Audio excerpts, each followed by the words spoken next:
Hello everyone, welcome to IAS PCS Motivation, and today is day 7 of 5 MCQ a day initiative for the 69th BPSC. So as you can see, today we will be discussing MCQ on modern Indian history. So let's start the session. Question number 1. Which of the following statement is correct vis-a-vis colonial land revenue system? आपको बताना है दिए गए statement से कौन सा colonial land revenue system के बारे में करेक्ट स्टेटमेंट है. ठीक है. Option A, Holt Mackenzie and R M Bird introduce the ryotwari system. Holt Mackenzie and R M Bird ने रैयतवारी सिस्टम इंट्रोड्यूस किया. Option B, Mahalwari system covered about 19% of British India. Option C, zamindari system is also called sunset law. And option D is none of the above. तो आपको ये colonial land revenue system में कौन सा statement सही है, जल्दी से अपना आंसर मार्क करो. आइए अब एक एक करके स्टेटमेंट डिस्कस कर लेते हैं. Option A, Holt Mackenzie and R M Bird introduce the ryotwari system. ये हमारा जो स्टेटमेंट है ये गलत है. हॉल्ट मैकेंजी और आर एम बर्ड ये दोनों मिलके जो है महलवारी सिस्टम को इंट्रोड्यूस किए थे. ठीक है, Mahalwari system. Option B, Mahalwari system covered about 19% of British India. नहीं, ये भी गलत है. महलवारी सिस्टम जो है वो about 30% of the British India को कवर करता था, जिसमें पंजाब और यूपी के रीजन आते थे, जैसा कि आप मैप में देख सकते हो. वहीं बोले अगर परमानेंट सेटलमेंट जो था जमींदारी सिस्टम, वो 19% ऑफ द ब्रिटिश इंडिया को कवर करता था, जिसमें बंगाल, बिहार एंड उड़ीसा जैसे रीजन आते थे. और अगर बात करें रैयतवारी सिस्टम की, तो रैयतवारी सिस्टम जो है वो 51% ऑफ द ब्रिटिश इंडिया के एरिया को कवर करता था. ठीक है. और रैयतवारी सिस्टम को इंट्रोड्यूस किया था Thomas Munro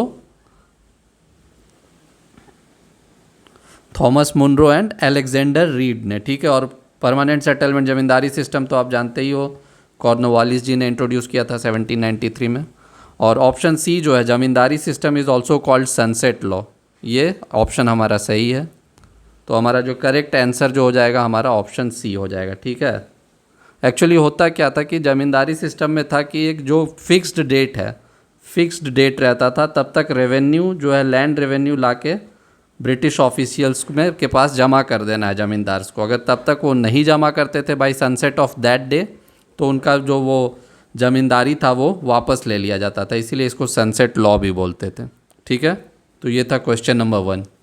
now move on to question number 2. Consider the following statement about Raja Ram Mohan Roy. Statement 1, he wrote the book gift to monotheist in Bengali language. Statement 2, he assisted David Hare in setting up the Vedanta college. And option statement 3, Akbar two gave him the title of raja. आपको बताना है कि ऊपर दिए हुए statement से कौन सा स्टेटमेंट सही है और कौन सा गलत है. आपको यहाँ पे इनकरेक्ट स्टेटमेंट मार्क करना है. ठीक है. तो quickly pause the video and mark your options. तो आइए अब एक एक करके ऑप्शंस को डिस्कस कर लेते हैं. ठीक है. तो स्टेटमेंट 1 जो है, he wrote the book gift to monotheist in Bengali language, ये जो है ये गलत हो जाएगा. क्यों? क्योंकि ये बुक तो उन्होंने लिखा है, लेकिन ये पर्शियन लैंग्वेज में लिखा है. ठीक है. ए गिफ्ट टू मोनोथेइस्ट, इसमें उन्होंने मतलब जो एक भगवान की पूजा पे बात के बारे में बात किया है. Option 2, he assisted David Hare in setting up the Vedanta college, ये भी हमारा गलत हो जाएगा. क्यों? क्योंकि वो जो है डेविड हारे को उन्होंने हिंदू कॉलेज स्टैब्लिश करने में मदद की थी. ठीक है. हिंदू कॉलेज, और वेदांता कॉलेज उन्होंने खुद स्टैब्लिश किया था. और option 3, Akbar two gave him the title of raja. हाँ, ये बिल्कुल सही स्टेटमेंट है.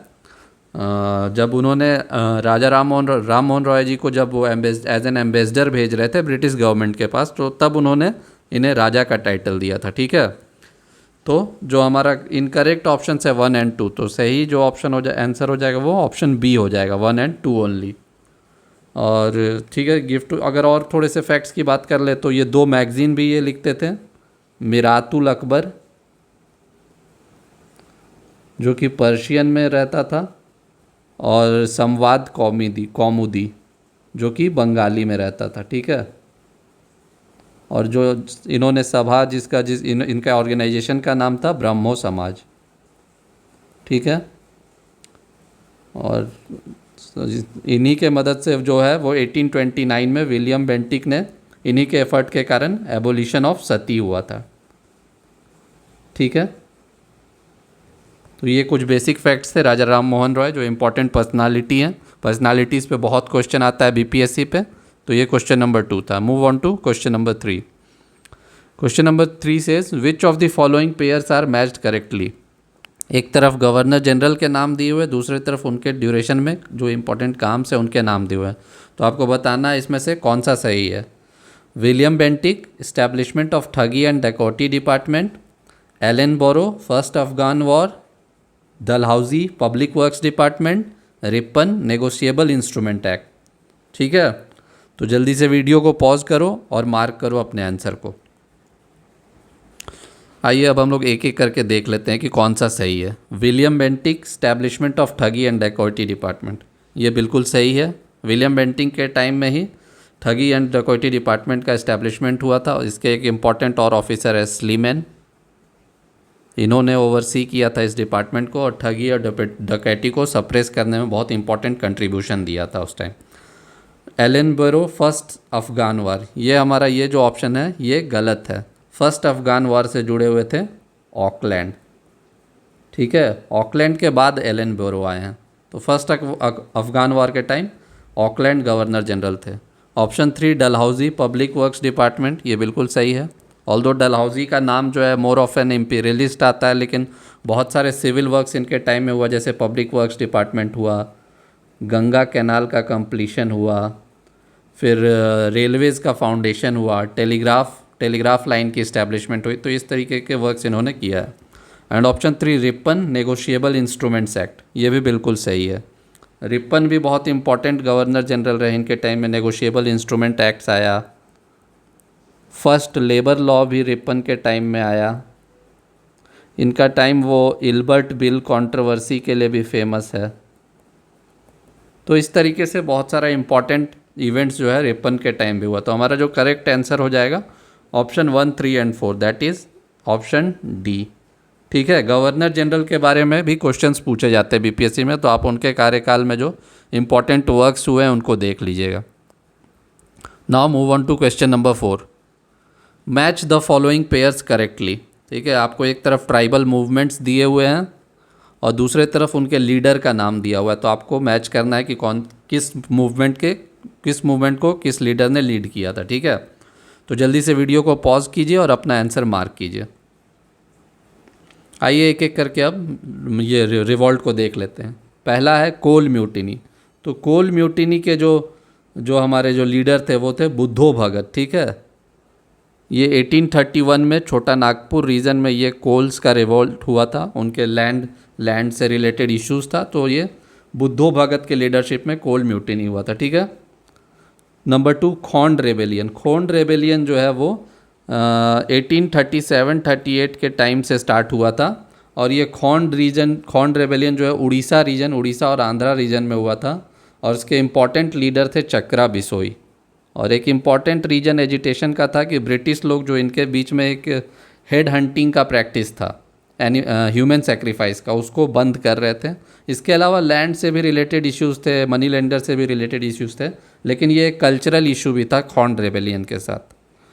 ऑप्शन 3 अहोम रिवोल्ट जो असम रीजन में हुआ था, ये 1827-1828 के टाइम का रिवॉल्ट है। जो ब्रिटिश जो है, जब अगर फर्स्ट बर्मा वार के बाद वो उनको असम से विड्रॉ करना था, लेकिन वो चाह रहे थे कि उसे भी ऑक्यूपाई कर ले, तो इसके अगेंस्ट जो है अहोम पीपल राइज हुए थे अंडर द लीडरशिप ऑफ गोमधार कुंवर। ठीक है, तो ये अहोम रिवॉल्ट था। और ऑप्शन 4 जो फोर्थ है खासी रिवॉल्ट, तो खासी रिवॉल्ट भी वही मेघालय रीजन का रिवॉल्ट है और ये खासी रिवॉल्ट अराउंड 1833 के टाइम के अराउंड हुआ था और इसके इम्पॉर्टेंट लीडर जो थे वो तीरथ सिंह थे। ठीक है, तो हमारा जो करेक्ट ऑप्शन हो जाएगा 1 का डी, 2 का ए, 3 का बी एंड 4 का सी, मतलब ऑप्शन सी। ठीक है दोस्तों, ये देखिए 1820 से 1830 के बीच का अराउंड का ये ट्राइबल रिवॉल्ट्स मैंने लिया है, क्योंकि अभी ये 200 साल के अराउंड पूरा हो रहा है, तो इसलिए आप भी सारे ट्राइबल रिवॉल्ट्स को इस तरीके से देख लीजिएगा। ठीक है, now move on to question number 5, that is the last question. Who wrote the biography of A O Hume, ठीक है, आपको बताना इनमें से किसने एओ ह्यूम की बायोग्राफी लिखी है। Option A William Wedderburn, R छूट गया है sorry. Option B W.S. Caine, option C V Chirol and option D Louis Fischer. A O Hume जो कांग्रेस के इंडियन नेशनल कांग्रेस के वन ऑफ द फाउंडर्स थे, उनका बायोग्राफी किसने लिखा है आपको ये बताना है, ठीक है। तो quickly pause the video and mark your option. तो इसका करेक्ट आंसर हमारा हो जाएगा ऑप्शन ए विलियम विडरबर्न, ठीक है। विलियम विडरबर्न ने एओ ह्यूम की बायोग्राफी लिखी है। अभी एओ ह्यूम हाल में बहुत चर्चा में थे आईएनसी को लेके, आईएनसी के वन ऑफ द फाउंडर हैं ये। और विलियम विडरबर्न के बायोग्राफी से ही इम्पॉर्टेंट फैक्ट एक ये है कि इसी बायोग्राफी से वो जो एक सेफ्टी वॉल्व का थ्योरी आता है ना, कि कांग्रेस जो है as a safety valve found किया गया था एओ ह्यूम के द्वारा ब्रिटिश गवर्नमेंट के साथ मिलके। तो यही विलियम विडरबर्न जो इनके बायोग्राफी लिखते हैं उसी में इनका मेंशन करते हैं, ठीक है। और विलियम विडरबर्न खुद भी आईएनसी से जुड़े हुए ये दो बार, एक बार 1889 में बॉम्बे और एक बार 1910 में इलाहाबाद, ये दो सेशन में ये कांग्रेस के प्रेसिडेंट रह चुके हैं, कांग्रेस सेशन के, इंडियन नेशनल कांग्रेस के सेशन के। और विलियम विडरबर्न और W.S. केन जो है A+B, ये लोग मिलके इंडियन पार्लियामेंट्री कमेटी भी बनाते हैं ब्रिटेन में, Indian parliamentary committee to raise the political issues of India in Britain, ठीक है। और वी चिरोल जो हैं, वी चिरोल, इन्होंने एक बुक लिखा है द इंडियन अनरेस्ट, ठीक है, द इंडियन अनरेस्ट। और इस बुक में इन्होंने ये बात कही थी कि जो बाल गंगाधर तिलक है हमारे, वो he is the father of the great Indian unrest.